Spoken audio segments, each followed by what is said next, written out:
My channel ज्ञान की गरीबी। आज हम बात करने वाले हैं बी फार्मेसी सेकेंड सेमेस्टर में पैथोफिजियोलॉजी सब्जेक्ट के बारे में। इसके अंदर हम यूनिट 3 की बात कर रहे हैं हेमाटोलॉजिकल डिजीज़ की। तो इसके अंदर हम आज डिजीज़ पढ़ने वाले हैं वो है सिकल सेल एनीमिया। इसकी हम इसमें पैथोफिजियोलॉजी पढ़ेंगे, ईटियोलॉजी के बारे में बात करेंगे, पैथोजेनेसिस देखेंगे, इसकी साइंस और सिम्टम्स देखेंगे, डायग्नोसिस देखेंगे और ट्रीटमेंट देखेंगे इसके।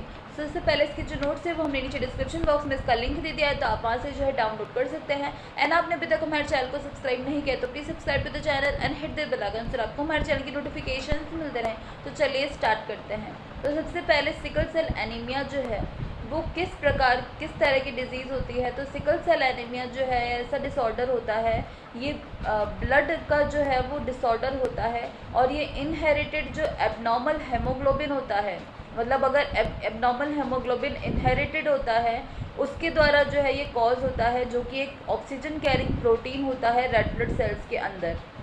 तो ये जो एबनॉर्मल हेमोग्लोबिन होता है इसकी वजह से जो रेड ब्लड सेल्स होते हैं वो सिकल शेप के हो जाते हैं, डिस्टॉर्टेड हो जाते हैं, जो कि फ्रेजाइल हो जाते हैं, मतलब कमज़ोर हो जाते हैं और रप्चर जो है वो हो जाता है जल्दी से।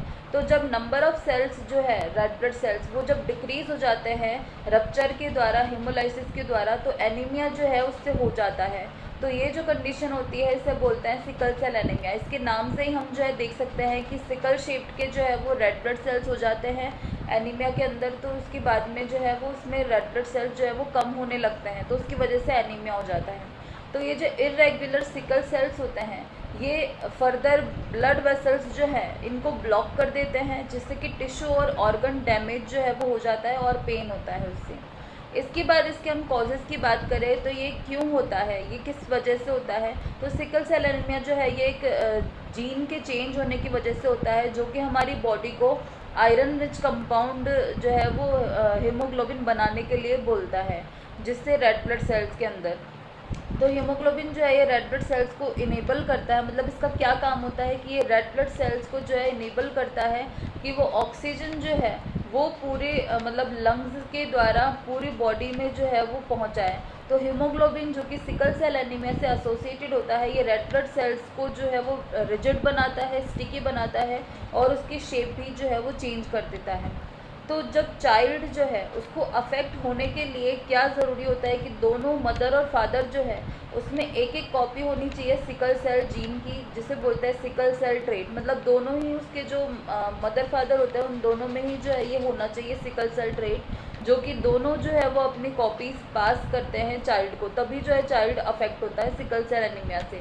तो लेकिन अगर एक ही पेरेंट जो है वो जब पास करता है सिकल सेल जीन चाइल्ड को, तो जो चाइल्ड है उसमें सिकल सेल ट्रेट तो होता है लेकिन उसको सिकल सेल एनीमिया नहीं होता है, लेकिन वो एक कैरियर की तरह जो है वो काम करता है। तो जो एक टिपिकल जो हीमोग्लोबिन जीन होता है जो कि अल्टर्ड फॉर्म होती है जीन की, तो इस तरह के जो पीपल होते हैं वो दोनों टाइप के उसमें होते हैं, टिपिकल हेमोग्लोबिन भी होता है और सिकल सेल हेमोग्लोबिन भी होता है इसके अंदर। सो बेसिकली इसका कॉज जो है वो जीन लेवल पे होता है, जीन के चेंज होने की वजह से सिकल सेल एनीमिया जो है वो होता है। उससे जो है हेमोग्लोबिन जो होता है जो कि आयरन रिच कंपाउंड होता है उसमें जो है अल्टरेशन हो जाती है और ये एबनॉर्मल हेमोग्लोबिन जो है उससे बन जाता है, जिससे कि सिकल सेल एनीमिया फर्दर हो जाता है। और उनका जो ब्लड होता है, अब इसके बाद में कि ये जो ब्लड होता है उनका उसमें कुछ सिकल सेल्स तो जो है वो होते हैं जो कैरियर होता है इनके, लेकिन जनरली उनमें कोई सिम्टम्स देखने को नहीं मिलते हैं। ये कैरियर्स होते हैं इस डिज़ीज़ के, जो कि पास करते हैं जीन चिल्ड्रन को उनके। इसके बाद में इसकी हम पैथोजेनेसिस की बात करें तो पैथोजेनेसिस में है कि सिकल सेल एनीमिया जो एक हेरिडिटरी डिजीज़ है जो कि रेड ब्लड सेल्स को डिस्ट्रॉय करती है, उनको रिजिड सिकल शेप का बना के। और ये जो है वो वेरिएंट टाइप का एक हेमोग्लोबिन होता है उसकी वजह से होती है, जो कि एक प्रोटीन होता है रेड ब्लड सेल्स के अंदर जिसे बोलते हैं हीमोग्लोबिन HbS। तो ये एक वेरिएंट टाइप का हेमोग्लोबिन होता है जो कि इस डिजीज़ को कॉज करता है। ये जो है वो ऑक्सीजन को कैरी करता है बॉडी के टिश्यूज़ में, और HbS जो है ये सेंसिटिव होता है ऑक्सीजन की डेफिशिएंसी से। तो जब कैरियर जो रेड ब्लड सेल्स होते हैं वो अपना ऑक्सीजन जो है वो टिश्यूज़ में रिलीज़ करते हैं, और जो ऑक्सीजन की कंसंट्रेशन उन सेल्स में जब कम हो जाती है तो उसके बाद में HbS जो है वो मतलब HbA के उल्टा वो स्टैक्ड हो जाता है, मतलब चिपक जाता है रेड सेल्स के अंदर ही फिलामेंट्स में, और जो कि हेलिकल रॉड्स में जो है वो ट्विस्ट हो जाता है। मतलब नॉर्मली HbA जो है वो नॉर्मल जो हेमोग्लोबिन होता है वो ऐसा नहीं करता है, लेकिन जो जब ऑक्सीजन की जो है उन सेल्स में कमी हो जाती है तो ये जो एबनॉर्मल हेमोग्लोबिन होता है HbS वो रेड सेल्स के अंदर स्टैक्ड हो जाता है फिलामेंट्स के अंदर, और उसके बाद में वो ट्विस्ट हो जाता है हेलिकल रॉड्स में। उसके बाद में ये जो रॉड्स होती है इनकी जो कि बन जाती है, उसके बाद में वो जो है क्लस्टर बना लेती है पैरेलल बंडल्स के अंदर।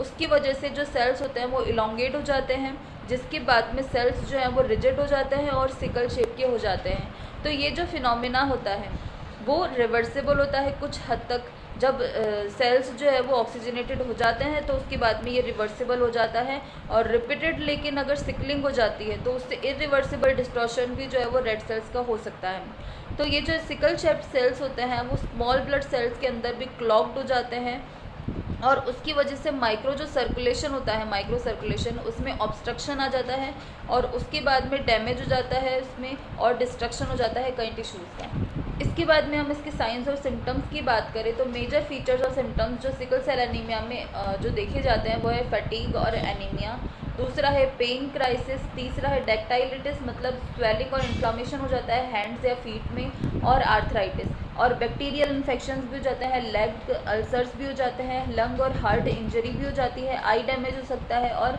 एसेप्टिक नेक्रोसिस और बोन इन्फेक्ट्स मतलब बोन के कुछ पोर्शंस की डेथ हो जाती है। तो ये सब साइंस और सिम्टम्स जो है वो हमें देखने को मिल सकते हैं।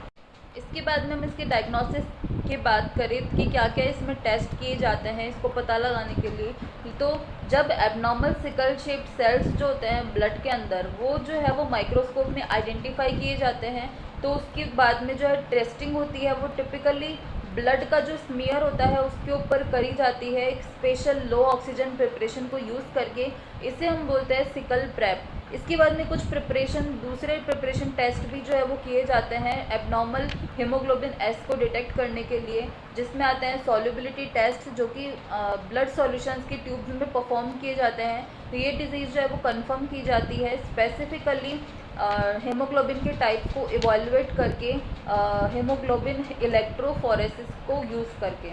इसके बाद में डायग्नोसिस किया जाता है, प्रीनेटल डायग्नोसिस भी होता है जो कि बर्थ से पहले होता है सिकल सेल एनीमिया का।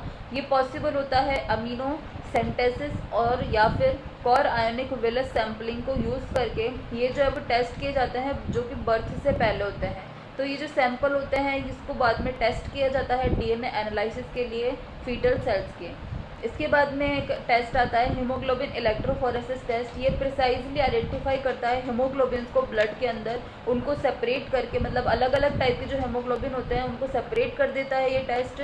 और ये जो सेपरेशन होता है डिफरेंट हीमोग्लोबिन का वो पॉसिबल होता है क्योंकि उनमें यूनिक इलेक्ट्रिकल चार्जेस जो है वो प्रेजेंट होते हैं उन दोनों में, उनकी प्रोटीन सरफेसेस के ऊपर। तो ये जो है वो इसके डायग्नोसिस हो गए। इसके बाद में इसके हम ट्रीटमेंट की बात करें तो इसमें कई मेडिकेशंस जो है वो यूज़ की जाती है ट्रीट करने के लिए सिकल सेल एनीमिया को। उसमें फर्स्ट है एंटीबायोटिक्स। तो जो चिल्ड्रन होते हैं जो कि सिकल सेल एनीमिया से सफ़र करते हैं वो जो है एंटीबायोटिक्स लेते हैं। तो एंटीबायोटिक पेनिसिलिन जो है ये उनको दी जाती है जो कि 2 मंथ्स ओल्ड होते हैं और तब तक कंटिन्यू की जाती है एटलीस्ट वो 5 इयर्स ओल्ड नहीं हो जाते हैं। इसके बाद में सेकेंड टाइप की है मेडिकेशन, वो है पेन रिलीविंग मेडिकेशंस।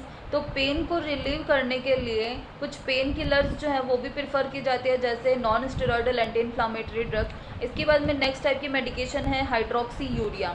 ये क्या करता है, ये प्रोडक्शन को स्टिमुलेट करता है फीटल हेमोग्लोबिन ए के, जो कि नॉर्मल हेमोग्लोबिन होता है उसकी प्रोडक्शन को स्टिमुलेट करता है जो कि न्यू बॉर्न्स में मिलता है, ताकि सिकल सेल का जो फॉर्मेशन है वो ना हो पाए। लेकिन ये क्या करता है, ये इन्फेक्शंस के रिस्क को जो है वो इंक्रीज़ कर देता है और जो लॉन्ग टर्म यूज़ होता है इस ड्रग का उससे कई प्रॉब्लम्स जो है वो हो सकती है।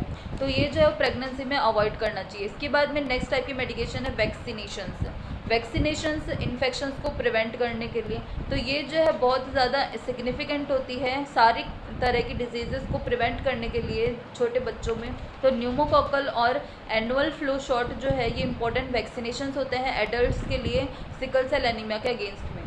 इसके बाद में नेक्स्ट है ब्लड ट्रांसफ्यूजन। हमेशा ब्लड ट्रांसफ्यूजन जो है वो नॉर्मल रेड ब्लड सेल्स जो है इनके मात्रा को बढ़ाता है ब्लड सर्कुलेशन के अंदर, और ये जो है वो एनीमिया को भी जो है रिलीव करता है। इसके बाद में नेक्स्ट है bone marrow transplant. Bone marrow transplantation जो है ये एक प्रोसेस होती है जिसमें फ्रेश बोन मैरो जो है उसको रिप्लेस किया जाता है डोनर से जो कि अफेक्टेड होता है सिकल सेल एनीमिया से। सो गाइज ये थी पैथोफिजियोलॉजी सिकल सेल एनीमिया की, और इसके जो नोट्स है वो हमने नीचे डिस्क्रिप्शन बॉक्स में इसका लिंक दे दिया है, तो आप वहाँ से जो है डाउनलोड कर सकते हैं। And thanks for watching this video, and if you like this video please hit the like button and subscribe my channel ज्ञान की गरीबी, and hit the bell icon to get notification of new videos.